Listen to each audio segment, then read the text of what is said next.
How are you? Welcome back to my channel.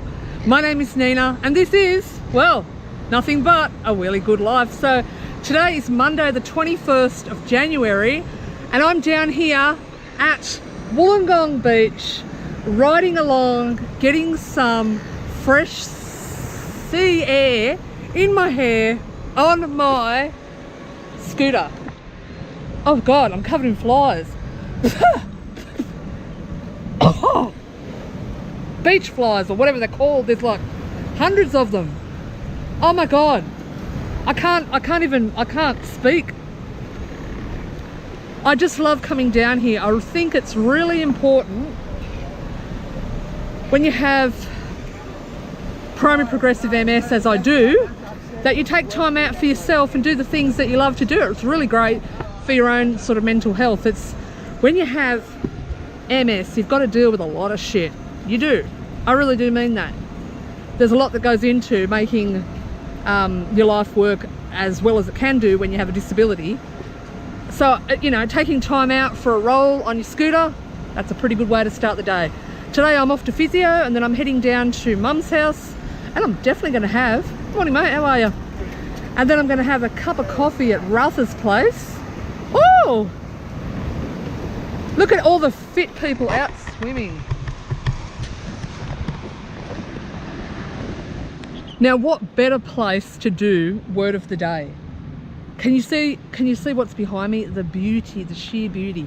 And this is why I love getting on my scooter and just going out for a ride.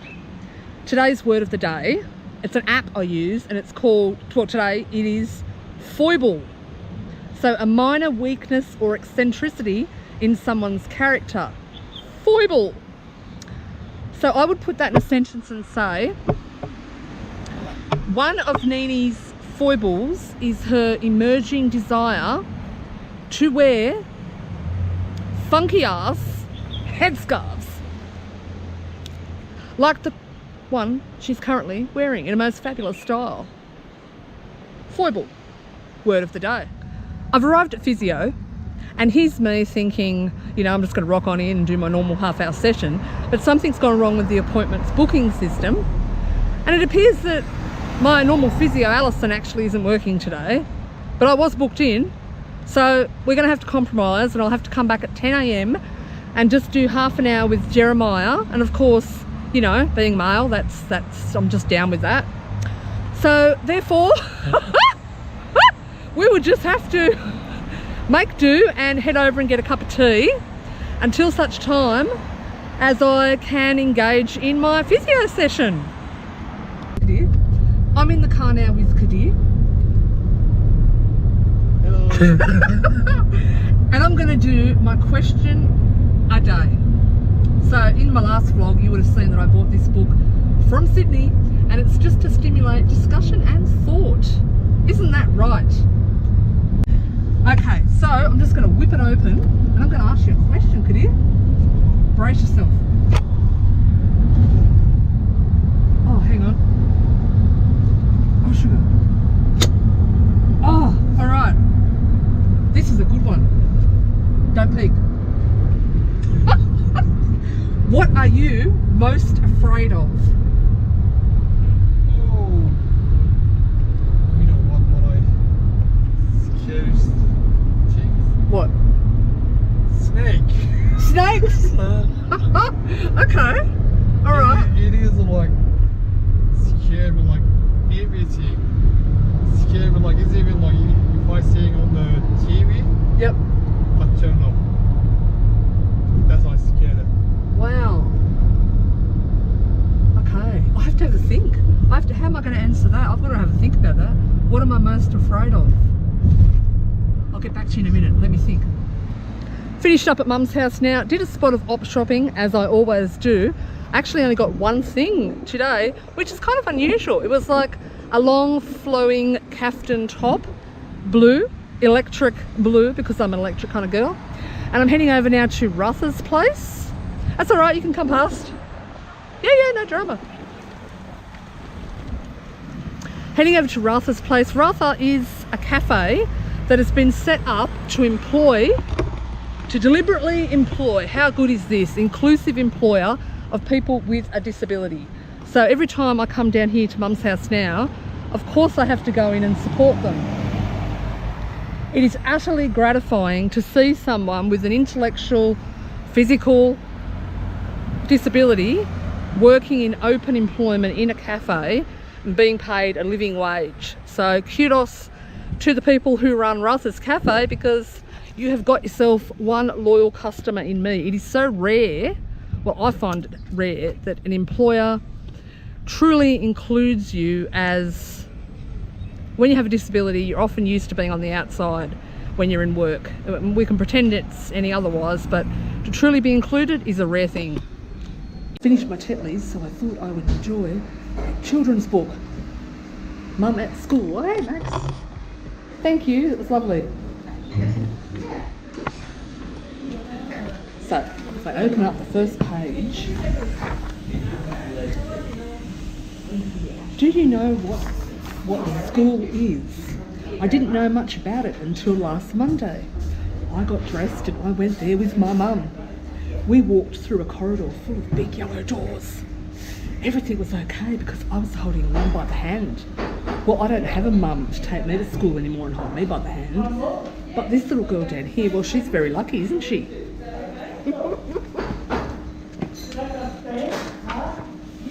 Oh, it gets really exciting over here. Unfortunately, one of the doors was open. There was something quite awful behind it. Oh my, what could it be? A lady was smiling. Oh. Next to her, another lady was saying her name was Chantel. And they were both surrounded by crying boys and girls. I can tell you they all had a very good reason to cry. Their parents had gone, disappeared, vanished. Just like my mother, but we won't mention that, will we? Okay, and that's where we leave you the story for today, children. A few days have passed now since we last spoke. It's now Friday night, 9 p.m, and I have gotten home from work. Work's been great this week. We've moved to a new office premises, so it's been like crazy busy. But I got through it, and that's all that counts. Now, I think when I was vlogging before, you would have seen me in the taxi with Kadir, and I asked him. I did a question a day. This is the new book I'm using, Question a Day book. So I asked Kadir the question, "What are you most afraid of in life?" And I don't think that I really answered that question. Say hello to Welly, guys. He's just come and joined me in the bed. Hi, Welly. Hello, darling. I said that I was afraid of how far MS is going to progress for me, and I guess that's kind of true, but actually, no, not really. I don't lie awake at night worrying about it.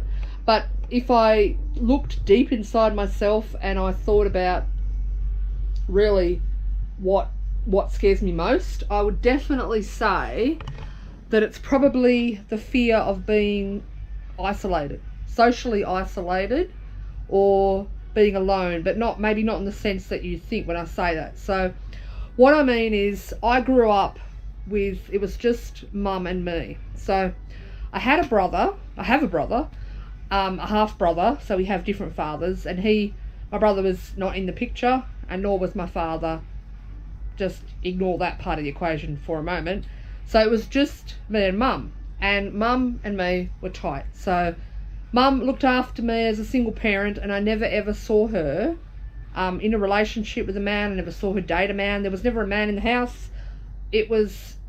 She was just solo her entire life, and all she had was me. So what I did see from the way that she was as time went by, I think the isolation and the pressure of trying to bring me up with absolutely no support, no family support whatsoever. My dad wasn't in the picture, my brother wasn't around, he's much older than me, 12, 13 years older. Her mental health started to deteriorate quite badly at some points, and she became really socially isolated, and it became a point almost of contention, because I I always liked to, you know, be out and about and mixing with people and doing things, and yet Mum was very isolated. And when I say isolated, I mean that from one week to the next she would not speak to another person but me. So complete isolation. And I think that isolation, I can recall when I was, Mum, you know, without kind of saying too much, Mum had many, you know, in her darker moments, she had many sort of foibles, I guess you could say. So there would not be a lot of furniture in our house. It would be very minimalist, and that's not because we were following some sort of modern tradition. It's just the way she was. She lived as if she was in an institution. And I remember standing at the window on a Saturday morning and waiting for my brother to visit. And I don't know why I thought that he was visiting, because it's not like we exactly had much contact, or any contact really. And I remember having kind of like blue suede shoes on, and Mum always used to buy me shoes from David Jones. She used to get me fitted properly shoes from David Jones because I had overpronated feet, so she'd spend the money and do that. God bless her. And I wet myself. I was standing so long at that window waiting for him that I wet myself. And he never came. Never arrived, never came. But I'll never forget ruining those shoes. I think my point is that I saw how being alone damaged my mother so profoundly. By the time that she passed away only recently of cancer, there was no friends, there was no funeral, there was nobody to mourn her effectively but me. And I guess, and I felt like Mum's lived in the area that she lived in since 1951, and yet not one neighbour has come up to me. No, sorry, there was one neighbour came up to me and offered condolences, and in the second breath they said, what are you planning to do with the house? Are you going to sell it? So I was kind of like, I'm feeling the love that you're giving me condolences, and you're really just asking what I'm going to do. You're looking for the gossip. So what I'm trying to say is, Mum, I think that level of isolation scares the shit out of me, because I saw how it damaged Mum mentally. And whilst I will never truly understand why she was the way she was, I don't want to be that way. And I do not want to be that way. And I've always kind of been a little bit afraid of ending up like Mum. And I think because I have a disability, it would be very easy to give up, shut the world out, and become like Mum. And frankly, the prospect is frightening. I'm not saying anything against Mum, but I don't want to live that life. Does that make sense? Yeah. So there you go. That's my thoughts on that. Now, on a lighter note, I wanted to show you this up here. This is an absolutely gorgeous aqua blue macrame that I bought from a local artisan. Is that the right word? Artisan. So it's got up there, if you can see, it's got driftwood, barnacles on the end. Oh my God, it's so cool. I don't know how many hours of work that would take to make, but I just absolutely love it. So I bought that this week. I just needed something different on my wall. Oh my God, okay. It's 9:20. I've been rambling on enough. I'm going to go to bed. Tomorrow is Australia Day. I will talk to you later. Now, of course, I actually did forget to tell you something else. So before I let you go for the evening, firstly, I want to show you these awesome, so beautiful flowers that I got from the farmer's market today. So these are pineapple leaves. They have no smell, but he assures me, the flower grower, that they're going to last a long time. And then he told me the name of these ones that I can't actually remember because, well, I just forget a lot of shit. So that's my flowers for the week. I tend to always buy farmers market's flowers because that was only $10 for these 2 bunches. Now, before I let you go, I just want to show you what I got in the mail today. So, I'm not sponsored, but I want to talk about an app that I use called Keepsake. Keepsake is an app that allows you to print and get framed pictures that you've got on your iPhone or for Android for that matter.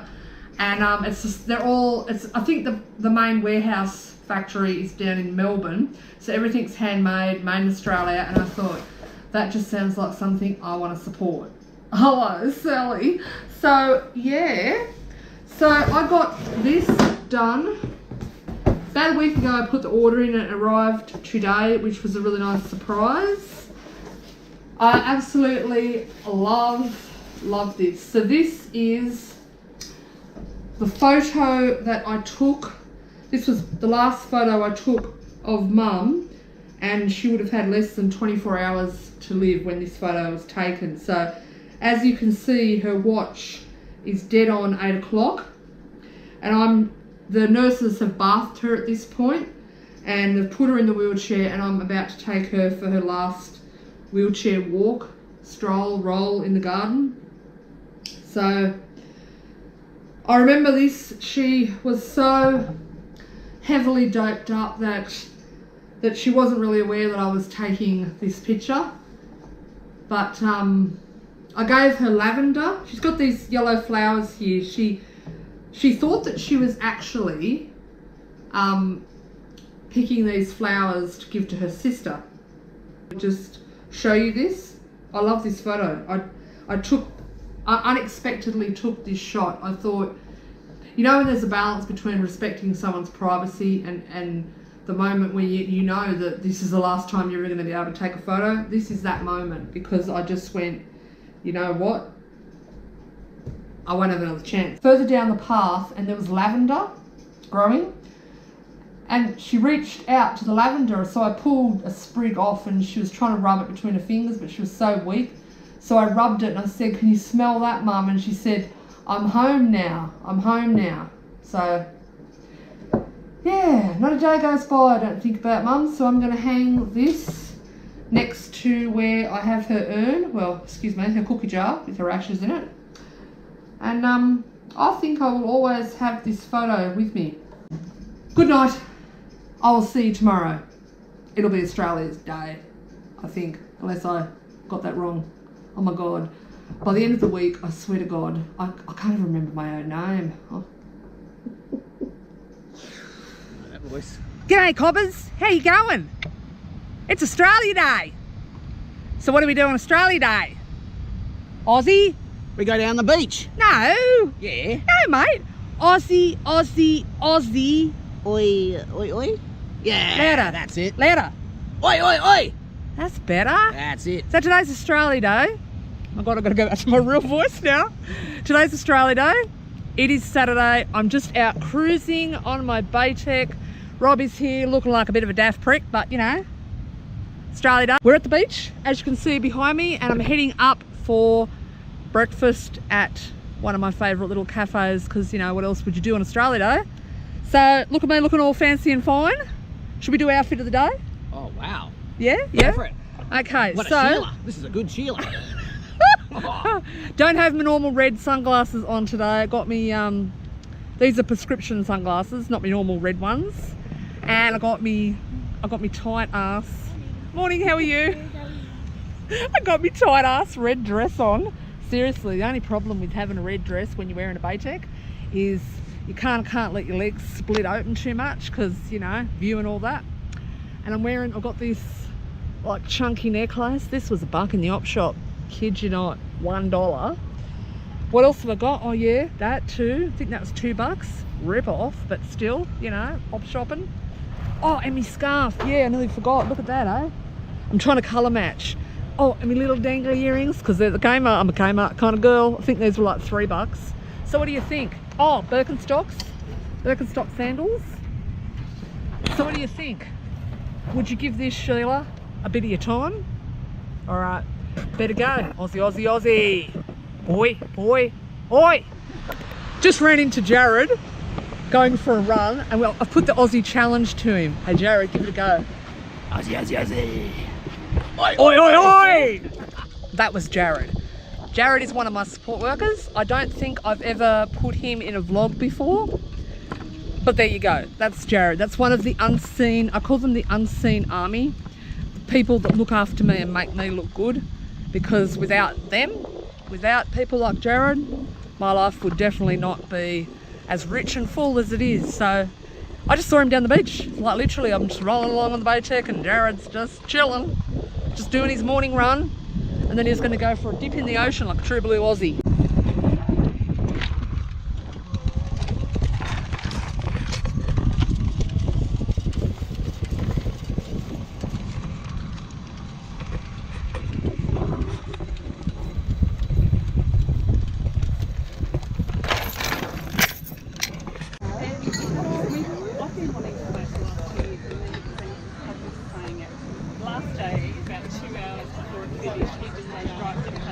We've arrived at Olive's Cafe and I'm having breakfast.